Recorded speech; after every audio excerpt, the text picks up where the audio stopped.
Perkenalkan, aku Artika Sofiana dengan NIM terakhir 2010. Di sini aku akan menjelaskan tentang soal remedi yang kedua. Di sini itu di sini itu nomor satunya yaitu disuruh membuat DDL dari ERD di atas yang sudah dibagikan soalnya. Dan ketentuannya yaitu gunakan primary key pada setiap tabel.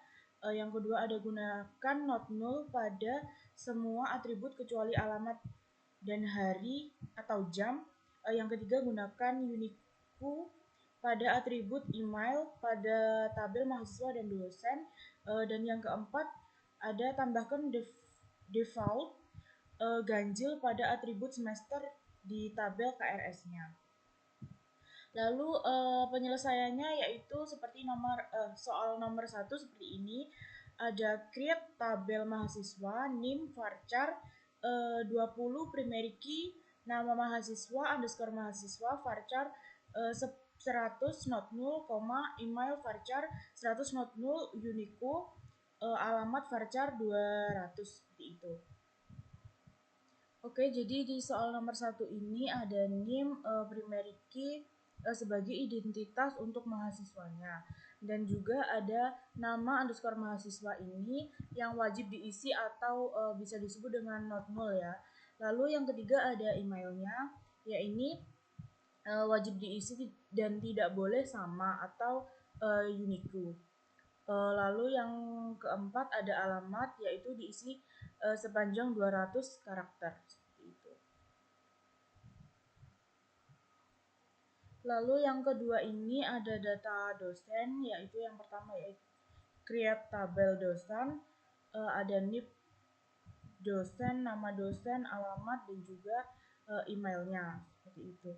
Di sini itu NIP dosennya itu yaitu primary key, nama dosennya itu not null, emailnya itu not null unique, dan juga alamatnya yaitu yang berisi detail alamat dosennya seperti itu ya. Lalu di tabel yang ketiga ini yang memiliki fungsi penyampaian data mata kuliahnya, yang pertama ada ID mata kuliah, nama mata kuliah, dan juga kelas. Di sini nama mata kuliahnya yaitu not null, SKS, IMT not null. Lalu kelasnya yaitu kelas mata kuliahnya yaitu not null. Lalu di sini ada detail pengajaran yang berfungsi untuk mengatur detail pengajaran, misalnya siapa yang mengajar dan pada hari apa seperti itu.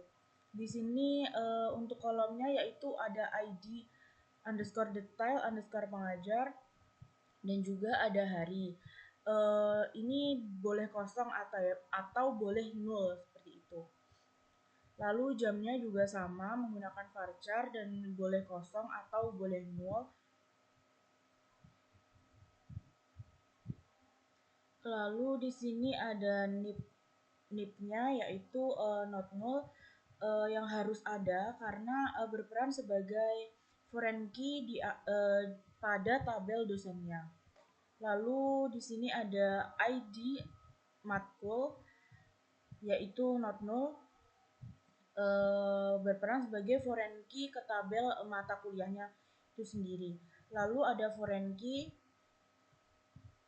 menghubungkan tabel ini ke dosen atau NIP pada mata kuliah atau ID matkulnya tersebut.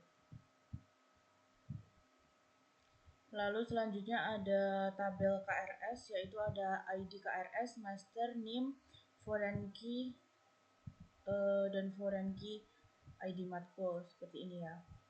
ID KRS ini digunakan untuk kolom ID unik untuk setiap catatan KRS, ditetapkan sebagai kunci utama atau yang biasa disebut dengan primary key agar setiap barisnya itu berbeda seperti itu.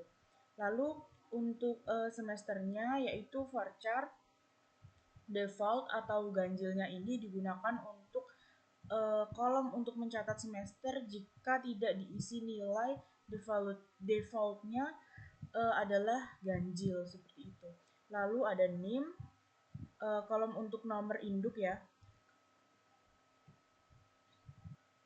Yang di sini itu NIM-nya itu not null atau tidak boleh kosong seperti itu. Lalu di bawahnya ada foreign key, NIM, mahasiswa dan NIM seperti ini. Ini digunakan untuk menghubungkan kolom NIM ini ke kolom NIM di tabel mahasiswa. Ini adalah